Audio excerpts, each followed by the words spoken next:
I'm State Senator George Latimer, and I'm running for my third term in the New York State Senate.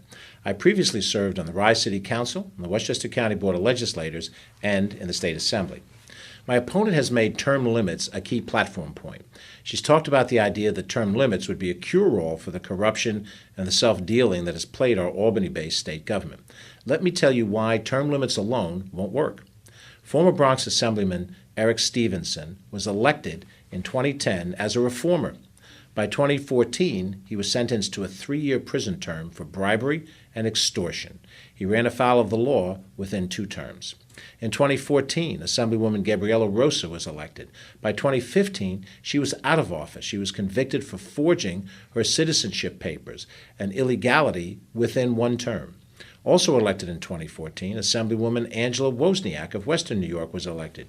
She's not running this year after admitting to an inappropriate affair with a staffer, running unethical behavior within 1 term. There's simply no proof that term limits alone will solve our ethical woes.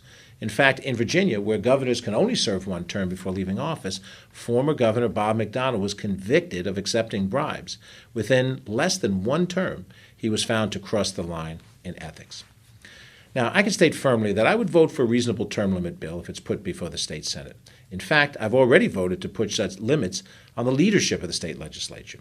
And I would do so because, as a representative of the people of my district, that is what the majority of the people in this district desire.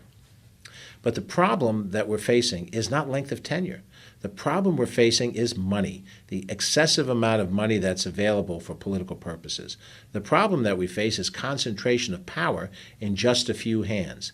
And the problem we face is hyperpartisanship that tries to wipe out any voice of dissent. When you add those 3 issues together, that's what leads to the major ethical problems that we've seen from Dean Skelos, Shelley Silver, and many others. What we have to focus on is a change in the power structure in Albany and getting big money out of politics. In Albany, there's only 1 vote that any senator gets to make for real change in how the Senate actually works. That vote takes place during our organization of the chamber. During that vote, we choose who the new majority leader will be and what the rules of the Senate will be for the next term. Those votes are typically made on a partisan basis, with Democrats voting for the Democratic leader and the Republicans voting for the Republican leader. Historically, the Senate has had more Republicans than Democrats. In fact, Republicans have controlled the Senate chamber for 77 of the last 80 years. This is the entrenchment of the status quo. That status quo allows the Senate Majority Leader to determine which bills will make it to the floor of the Senate and when they will come up before us for a vote. This status quo also allows only Senate Republicans and their allies to negotiate what language and appropriations are put in the state budget. What we need is a shakeup of the rules of the Senate and a shakeup in the leadership that guides them.